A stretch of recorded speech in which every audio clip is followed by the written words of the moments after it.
एखाद्याला उशीर झाला म्हणून जर ओरडायला गेलो तर दुसऱ्या दिवशी येईल की नाही याची भीती वाटते। आणि एवढं असून सुद्धा आपण 50 वर्ष मंडळाची पुण्या गोविंदाने साजरी करताय। आणि आज हा सुवर्ण महोत्सव या मंडळाने गावदेवी प्रातिनिधिक भजन मंडळाने साजरा केला। एकदा जोरदार त्यांच्यासाठी टाळ्या वाजवा। खूप चांगला उपक्रम आहे। मंडळ जोडणं सोपं आहे पण टिकवणं सध्याच्या घडीला मित्रांनो खूप कठीण आहे। पण एक प्रामाणिक तुम्हाला सांगतो, या हरिण भजनामध्ये ठीक आहे, भजनी बुवा म्हणजे काही देव नाही। प्रत्येकाच्या मुखातून एखादा दुसरा वाईट शब्द जातो आणि त्याचा आम्हाला त्रास पण होतो, नाही असं नाही। पण भजनी बुवानी अशीच मंडळ भविष्यात सांभाळावी जेणेकरून 5-5, 10-10 मंडळी जर या हरिनामामध्ये आली तर कळत नकळत त्यांच्या मुखात हरिनाम येतो। हा त्यांच्या मागे त्यांचा स्वार्थ आहे। कारण हे मित्रांनो कलियुग आहे आणि या कलियुगामध्ये तुमच्याकडे किती पैसा आहे हे महत्वाचं नाही आहे, तुमच्याकडे माणुसकी किती आहे आणि तुमच्या मुखामध्ये नामस्मरण किती आहे हे महत्वाचं आहे। तिथे माता भगिनी सुद्धा आमच्यासारख्या बुवांच्या डबल बाऱ्या ऐकतात। मी तुम्हाला शब्द देतो दोन्ही बुवांच्या वतीने, आमच्या नावाची बदनामी करताय ठीक आहे पण तुमच्या हाताची बोटं कानामध्ये जाणार नाहीत महिला वर्गाची, असं एकही वाक्य गेल्या 5 वर्षात आमच्या मुखातून नाही, 5 ते 10 वर्षामध्ये मुखातून नाही आणि भविष्यात जाणार नाही। आणि ज्यावेळी माता भगिनींच्या हाताची बोटं कानामध्ये जातील असं आम्हाला वाटेल त्यावेळी हे क्षेत्र कुठेतरी आम्ही थांबवण्याची आमच्या धमक आहे। म्हणून माझ्या तरुण वर्गाला मला एकच सांगायचं आहे, आपले आई वडील किती म्हातारे होऊ देत, आपण मगाशी बुवानी सांगितलं की कुंभमेळ्याला तिथे भविष्यवाणी वर्तवली खरं असेल आणि बुवांना सुद्धा आता कुंभमेळ्याला जाण्याची गरज आहे। कारण ह्याची सुद्धा पापा खूप झालेली आहेत।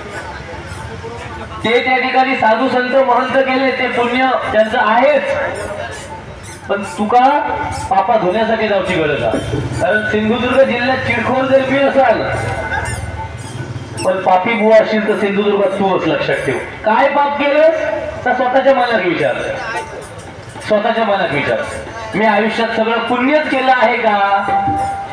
नाही तर त्या सरस्वती हात लावून सांगायचं मी आयुष्यात कधी पाप केलं नाही। फक्त स्टेजवर आल्यावरती जॅकेट सदरे वगैरे घालायचे, शायनी मारायची, ते बाकीचे सांगतात तसे 50-60 गाणी म्हणायची आणि लोके बुवांच्या नावावर खपवायची। लोक गाणी म्हणतात। आता तर हल्ली या गाण्याला खायचा बेटिंग लेवल आता विनोद चव्हाण सारखी थोडीशी वेळ बाजूला येत आहो गेले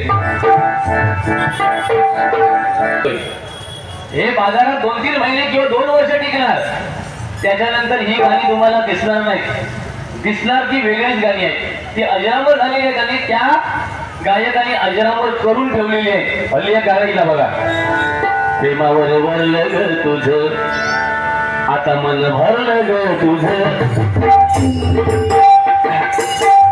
प्रेमावर वळलं ग तुझं आता मन भरलं ग तुझं, या गाण्याचा अर्थच मला काय तो कळत नाही। या प्रेम म्हणजे हल्लीचा प्रेम ना, या आळवा या तरुण वर्ग आता म्हणतो गेलो आमचा काहीतरी जमत होता आता मोडतो या अळवावरचा पाणी हल्लीचं प्रेम म्हणजे प्रेम असं करा, भगिनीला सांगतोय आपली लेवल तयार करा, लेवल आपलं प्रेम कोणावर असावं। एखाद्या इंजिनियर पद्धतीच्या इंजिनियर पर्यंतच्या आपण परीक्षा पास व्हा, वकील व्हा, डॉक्टर व्हा आणि डॉक्टरशी आपण प्रेम करा, वकिलाशी प्रेम करा, इंजिनियरशी प्रेम करा, एखाद्या शिक्षकाशी प्रेम करा। यांचा प्रेम या शिकलेला असताना ग्रॅज्युएशन पूर्ण आणि बघताना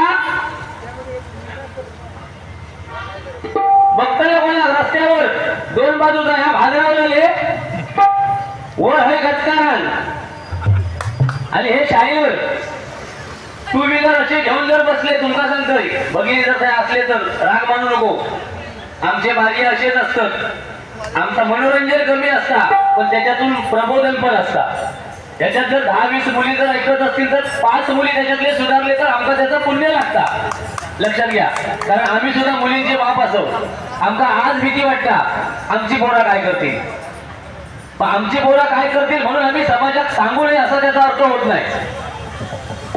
हल्ली हे जे शायनर असतात ना, शायनर, त्यांच्यापासून सावध राहा. मी सगळ्याच तरुणांबद्दल बोलत नाही, ते रागांबद्दल सगळे माझ्याकडे होत. तुमचा हो दे, आमचो काय त्याचा विषय नाही. तुम्ही रकाडलास आमका मान्य आहात, त्याचा आमचो इलाज नाही. लोकसंख्या तशी हा महाराष्ट्राची तरुणांची लोकसंख्या 100% असत तर मुली 70% असत. तुम्ही घरसून भागताला सांगा. 30% असेच उठतात भजन ऐकत. हरी जरी नाही ऐकला तरी घराकडे युट्यूबवर लोक्याचा आणि गुंड्याचा ऐकाया, त्याच्यात तरी समाधान.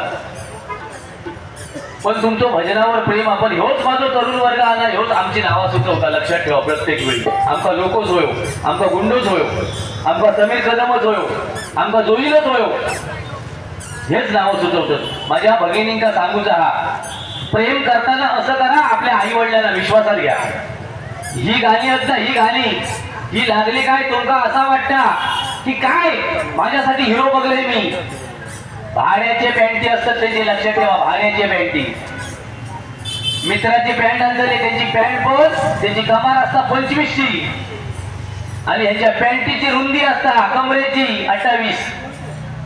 कपडे काय घालता त्यांची, घळघळता पॅन्टी त्यांची, त्यांना समजत नाही.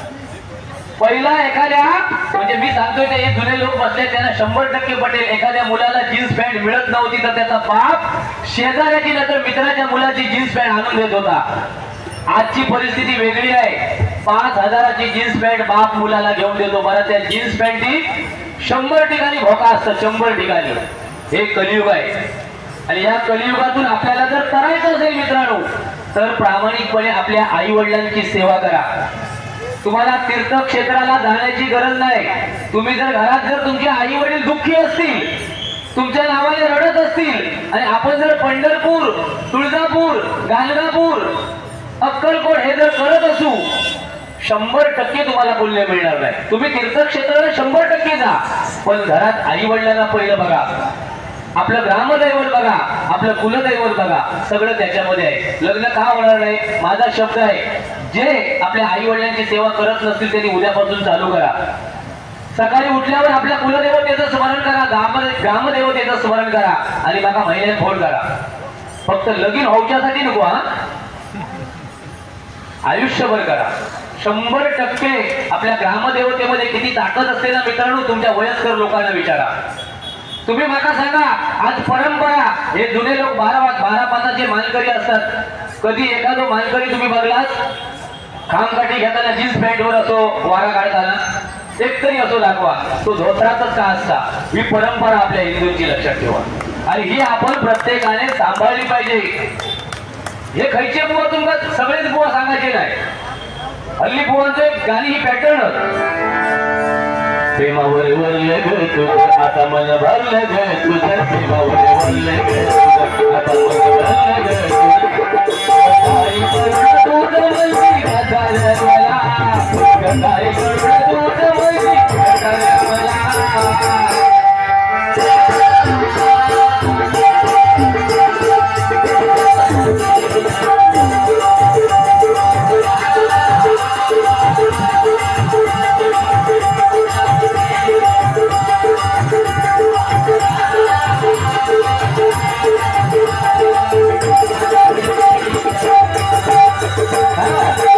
ही गाणी हल्ली सगळेच बुवा म्हणतात, सगळेच. पण या गाण्याला अर्थ नाही आहे. त्याच्यापेक्षा आपली हिंदू संस्कृती आहे. आपला हिंदू बांधव प्रत्येक आपल्या धर्माचा अभिमान कसा ठेवेल, स्वाभिमान कसा दाखवेल, हे प्रत्येकाने लक्षात ठेवा. मला दुसऱ्या धर्माचा कोणाचा अवमान करायचा माझा विषय नाही, पण माझ्या धर्माचा मला प्रसार करण्याचा प्रामाणिक अधिकार आहे. म्हणून हे गीत म्हणतोय बघा. महाराष्ट्र माझा, महाराष्ट्र माझा, महाराष्ट्र माझा, जय जय महाराष्ट्र माझा, जय जय महाराष्ट्र माझा.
कैलासवासी यशोदा वासुदेव गुरव यांच्या स्मरणार्थी संतोष वासुदेव गुरव यांच्याकडून 101 रुपयांचं बक्षीस आहे.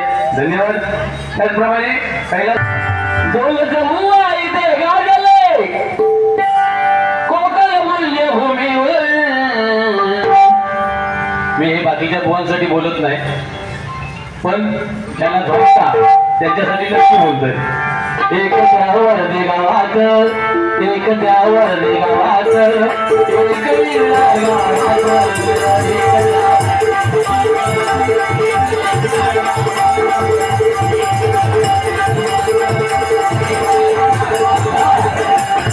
असा गाणं म्हटलंय ते आमच्या विनोद तवाला लय राग येता तेव्हा सोबत झालं.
आम्ही म्हणजे आमचे शिरसेकर भाऊ असले, विजय भरत भाऊ असले, गणेश गावडे भाऊ असले, रामदास दासले भाऊ असले, हरियाणा भाऊ असले, आमचे सगळेच बुवा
तरुणांना माहिती नसेल या बुवांची काव्य रचना काय होती बघा ना. आता हे गाणं आहे पंढरीच्या वाळवंटात, हे माझ्या विलास पाटील बुवांच्या मुखातूनच ऐकावं. आम्ही किती जरी बडबडण्याचा प्रयत्न केला तर ते सक्सेस होणार नाही. आमचे श्रीधर मुडगेकर बुवा एवढं सुंदर गातात आणि आमका 2 गजल आणि 1 अभंग गेलो का आम्ही जॅकेट आणि सगळे घालून तयार डबल पाहिजे बुवा. आमने सामने आणि मागे चित्रा लावतात. वाघ जर समोर दिसलो कधी चुकाल राहणार तर ह्या वाघांची काय परिस्थिती होईल त्याचा विचार करा. बहुतेक ते घरात जाऊचेच नाही.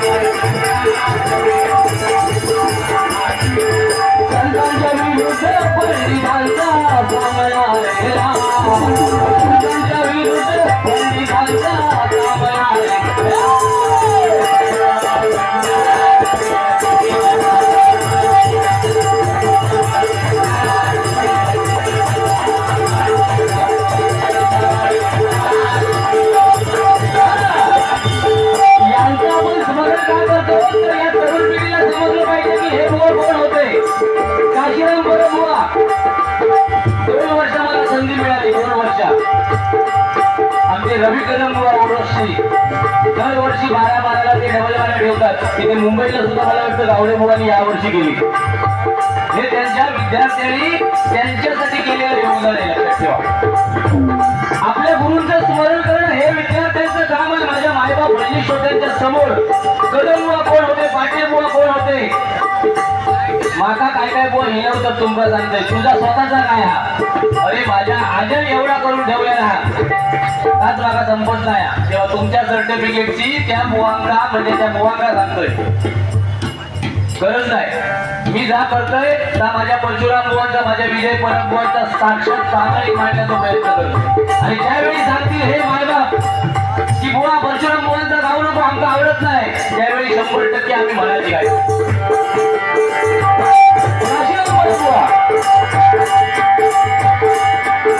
महाराष्ट्रामध्ये